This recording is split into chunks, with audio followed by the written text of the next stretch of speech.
kwa sababu ya siku hii ya leo. Asante kwa sababu ni siku ambao tumesubiri kwa muda mrefu. Wewe umetupa kiongozi ambaye tutakuwa tukimzimika siku ya leo kulingana na mapenzi yako na kumiminia mafuta na kumteua kuongoza GOA katika nchi hii ya Kongo Demokrasia. Tunaomba utukufu wako, neema yako, uwepo wako uendelee kuwa pamoja nasi tunapoanza ibada yetu ama tunapoendelea. Katika jina la Baba, la Mwana na Roho Mtakatifu tunaomba na kuamini. Amen. Amen. Asante, tunaweza tukaketi chini. Asanteni sana. Mimi naitwa Askofu David Munyere Thagana na nimetokea Kenya, Nairobi.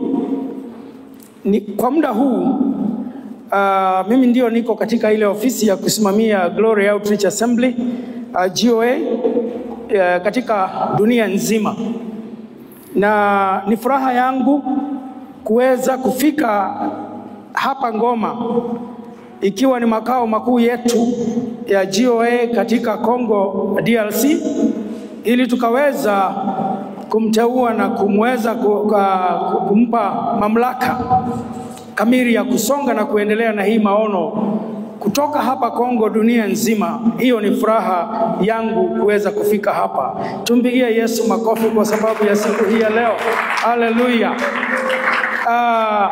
Sitaweza kutaburisha watu wote kwa sababu ya vile muda wetu ulipo, lakini utaniruhusu nitaje, wanasimama tu kwa sababu muda hautaturuhusu kuwataburisha wote. Mke wangu ambaye tunahudumu pamoja na yeye, labda ukaribie tu kwa sababu wewe uko karibu, naona uko karibu sana. Huyu ndiye mke wangu ambaye anaitwa Reverend Joyce Njeri Munyere.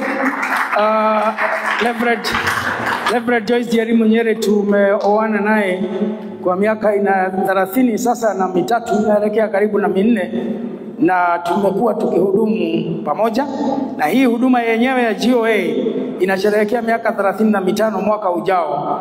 Kwa hivyo ni furaha kuu kuweza kushiriki pamoja. Tumekuja na watoto wetu wote, na ninaona wako mbali sana, lakini wao ni wepesi, wanaweza kufika hapa tu. Wote wako hapa.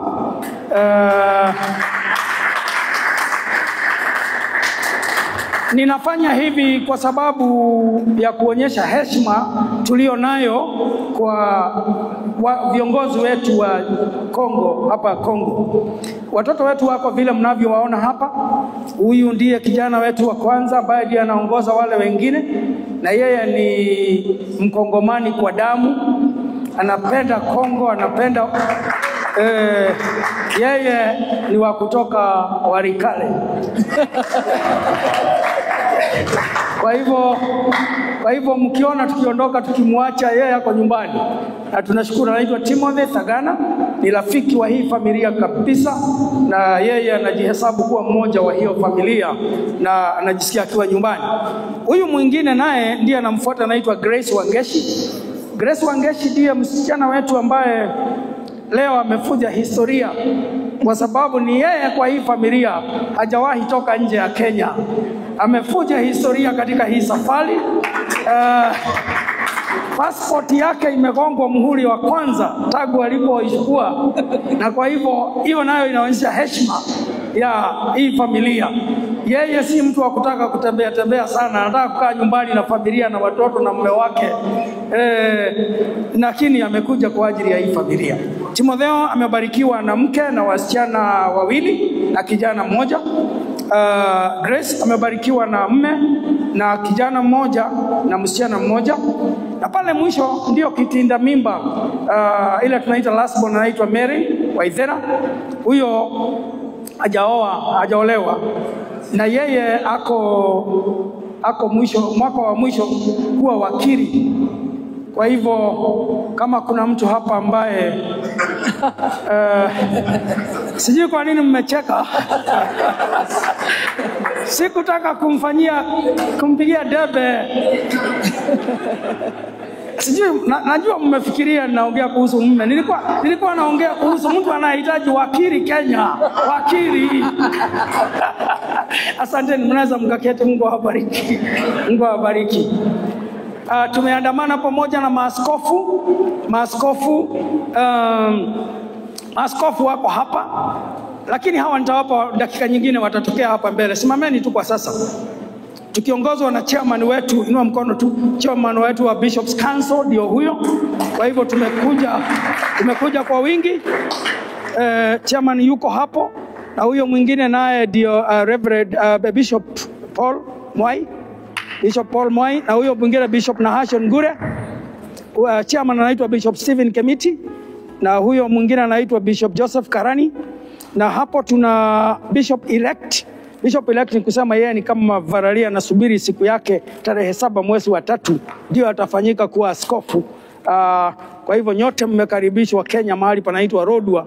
Sherehe kama hii ya huyo, inua mkono, ndio huyo, asante. Na huyo mwingine naye ni askofu wetu ambaye tunamuita Daniel Waweru, naye ni kutoka pande ya Mount Kenya kule. Asante, mnaweza mkaketi. Thank you. Pamoja na maaskofu kuna leverage na pastors ambao wameandamana nasi. Simama kama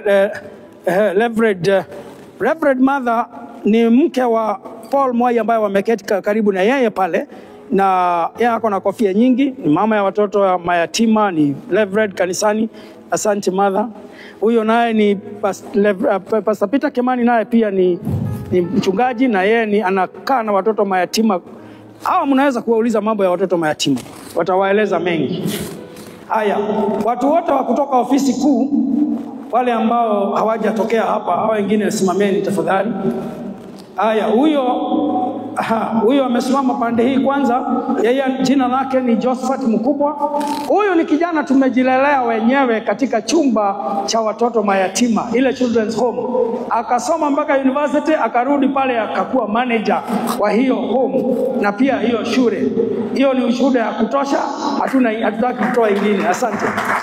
Naye huyo anakaa pamoja na yeye, anaitwa Mrs. Esther Mshiri, ndiye anasimamia miji yetu yote ya watoto mayatima. Tuko na miji 8.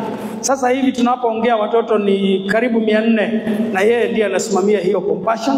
Asante. Unaweza kumuuliza baadaye mambo ya hiyo. Huyu naye ndiye anatufanyia hesabu ya pesa. Yeye ndiye anasimamia pesa zetu zote. Naitwa Grace Bogwa pale ofisi kuu. Asante Grace. Ule naye ambaye yako na macho 4 pande hii, huyo naye anaitwa Joseph Wanyoike Kago. Yeye anasimamia ile sako, ile watu kusave na kuomba pesa ndio waweze kujisaidia wenyewe, na anasimamia post secondary, wale ambao wako chuoni, wote wako chuoni, mentorship. Na anataka kuwa mheshimiwa katika uchaguzi unayokuja kule Kenya. Asante. Huyo mwingine naye anaitwa Patrick naye ndiye anatusaidia kujua vile tunaweza fanya biashara, tufanye project ya kuleta pesa ili tuweze kufanya huduma, kwa sababu huduma bila pesa nayo ni stress. Asante. Tumekuja na mgeni mmoja kutoka Marekani, international guest, ambaye sisi wote ni international kutoka Kenya na hapa, lakini huyu ni international. We have our guest Joy Griffin. Joy Griffin is the president of Beautiful Feet. Beautiful Feet is a 501(c) charity in Kelton, Georgia. And she has been our friend for over 20 years, partnering with us in over 20 years in Kenya.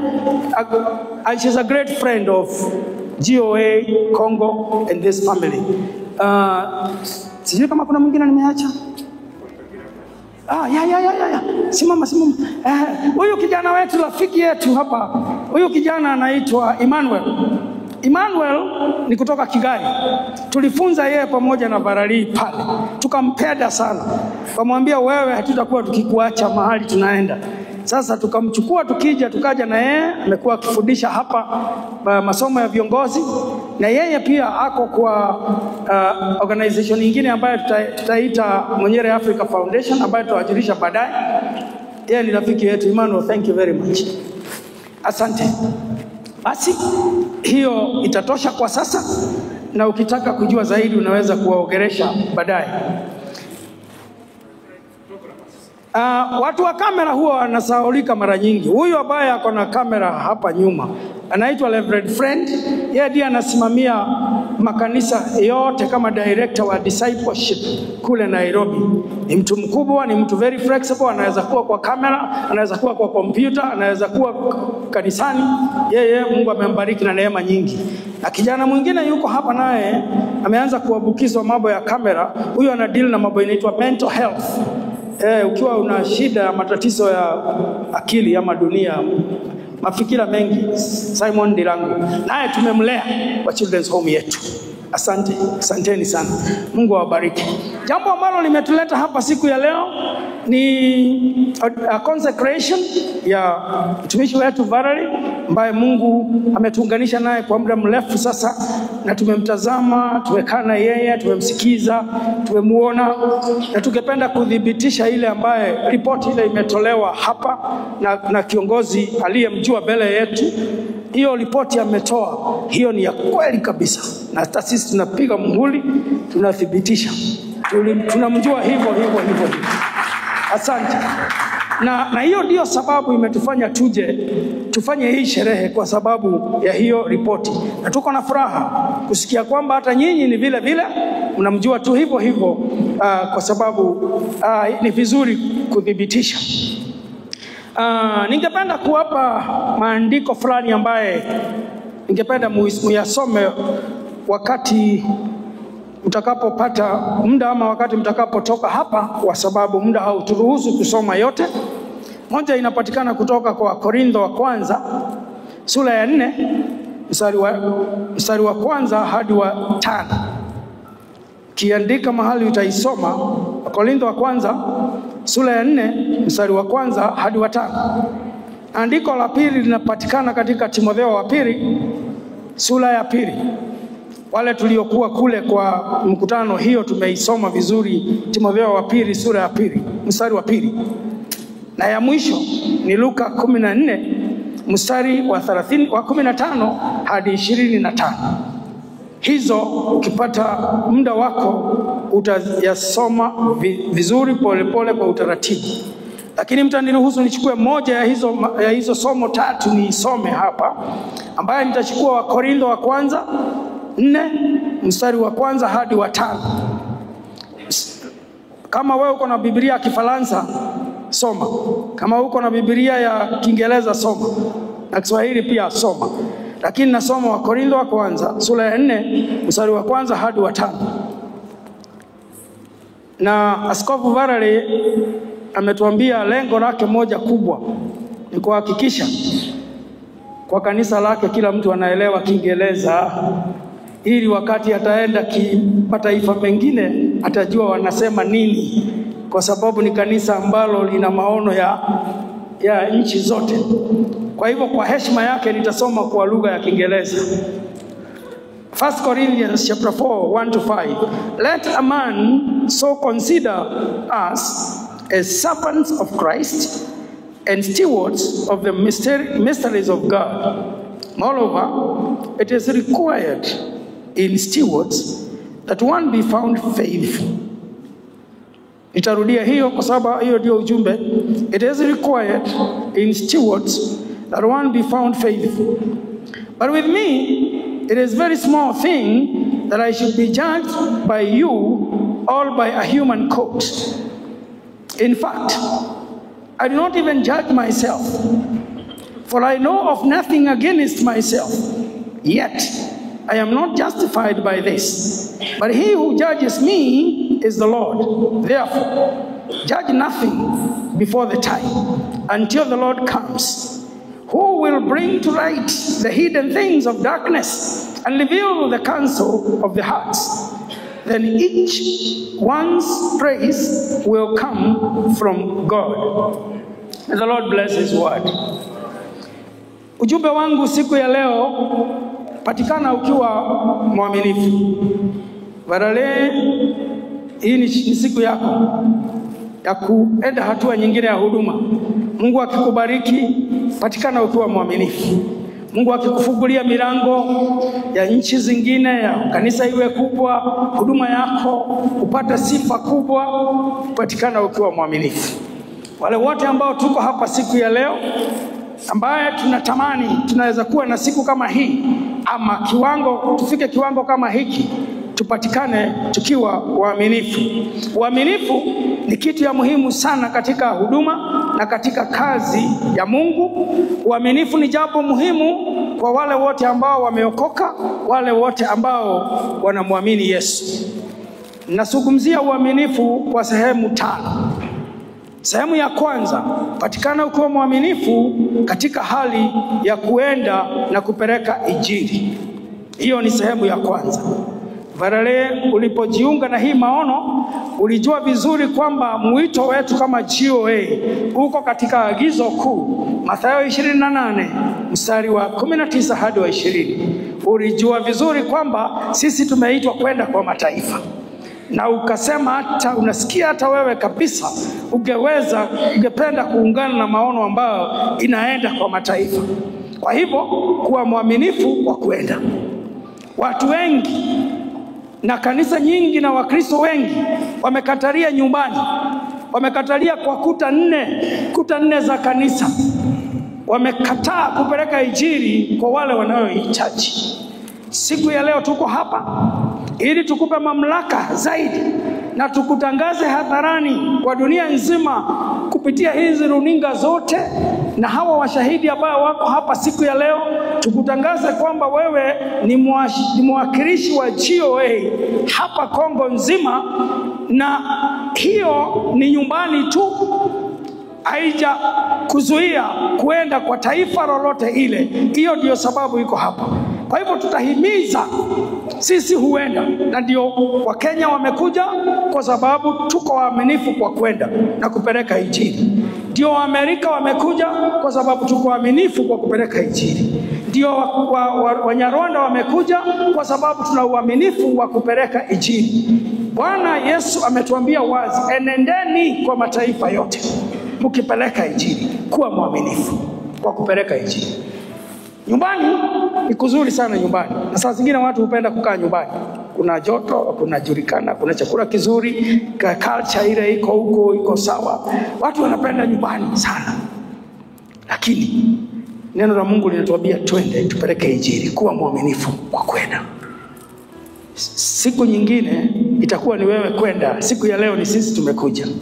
Na mpaka dunia itakapofikiwa na injili kabisa, sisi tutaendelea kuwa mwaminifu kwa kwenda. Jambo la pili, patikana ukiwa mwaminifu kwa kutoa ama kupeana. Ukristo msingi wake ni kutoa. Hapo ndio msingi ya Ukristo. Na injili tunayoihubiri msingi wake ni kutoa, kupeana. Ndiposa Yohana 3 mstari wa 16 inatuambia, kwa maana jinsi hii Mungu aliupenda ulimwengu sana akamtoa mwana wake wa pekee. Akamtoa.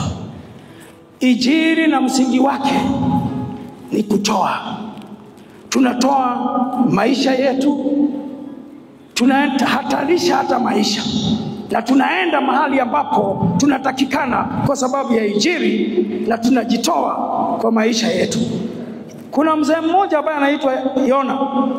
Yona aliambiwa aende Nineve, akakataa kwenda kwa sababu hakuwa mwaminifu kwa kwenda. Lakini labda aliogopa kujipeana maisha yake. Usiwe Yona, kuwa mwaminifu kwa kwenda, kuwa mwaminifu kwa kutoa. Kama Mungu alivyopenda ulimwengu akatoa mwana wake wa pekee. Wapenda nao hupeana. Wale watu wapenda nao hupeana. Siku ya leo najua kuna watu wanakupenda sana hapa na watakupea zawadi nyingi kwa sababu wale wanapenda nao wanapeana zawadi.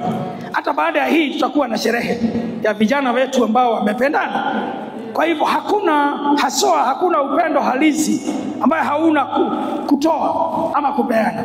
Kuwa mtu anayetoa muda wake, anayetoa mali zake kwa ajili ya kazi ya Mungu. Sehemu ya 3, kuwa mwaminifu kwa kukua. Ni vizuri kukua. Mtu asikae vile tu alivyokuwa. Unakuwa, unaendelea grow.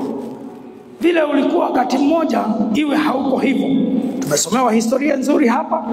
Na sisi tumekujua kama mtu ambaye amegrow ama amekuwa tangu wakati huo. Continue to grow, kwa sababu kukua iko katika mpangilio ya Mungu. Na mimi nafurahi sana kwa sababu ya tangu nikujue umeongeza cheti cha masomo, hata title imebadilika. Nilipokujua haukuwa doctor, sasa uko doctor. Endelea kugrow hivyo kimasomo, kiroho, maturity yako ya uongozi. Usikae pale pale tu, continue to grow. Sehemu ya 4, endelea kukuwa mwaminifu katika sehemu ya kulinda moyo wako na kujilinda wewe mwenyewe, kwa sababu kuna maadui wengi sana wa imani hii. Linda moyo wako. Maadui wengine wako kwa kiroho, ulimwengu wa kiroho, wengine iko kwa ulimwengu wa fikra, wengine ni hiyo yako ambayo watu tunajua na tunawaona. Linda moyo wako kama mtu ambaye amejilinda. Kiongozi mara nyingi hatapata mtu wa kumuuliza kama amesoma Biblia, kama ameomba, kama ameenda mahali anatakikana, hatapata. Sasa wewe jirinde na ulinde moyo wako, ili Mungu atakapoita watumishi wake kwa kweli utapatikana. Na ya mwisho na ya 5, kuwa mwaminifu kwa kumtukuza Mungu. Mara nyingi tunabarikiwa na Mungu ama tunainuka katika viwango vya uongozi, tunasahau kumtukuza Mungu. Kuwa mwaminifu kwa kumtukuza Mungu. Ukiwa daktari kimasomo, tukuza Mungu. Ukiwa bishop, tumtukuza Mungu. Ukibarikiwa na mali, tukuza Mungu. Ukibarikiwa na watoto warembo kama wale ambao Mungu amekubariki na wao, tukuza Mungu. Leo tuna kutangaza kiongozi wa Kongo na makanisa haijafanyika mengi sana. Wakati yatafanyika mengi, kaa ukiwa mtu unatukuza Mungu. Usijitukuze mwenyewe, tukuza Mungu. Na Mungu wetu akubariki, Mungu wetu akuinue. Hallelujah. Na kwa heshima ya Bishop Daktari Valerie ambaye anataka kanisa yake isungumze Kiingereza, wacha ni kukumbushe tu, be found faithful in 5 areas. Number 1, be found faithful in going to take the gospel. Number 2, be found faithful in giving. Giving is the foundation of the Christian faith. Number 3, be found faithful in growing. Don't remain in the same place. Work out growth, your growth plan. Number 4, be found faithful in guarding your heart against all the attacks and all the enemies. Number 5, be found faithful in glorifying God, regardless of how things are. And may the Lord bless you and bless you.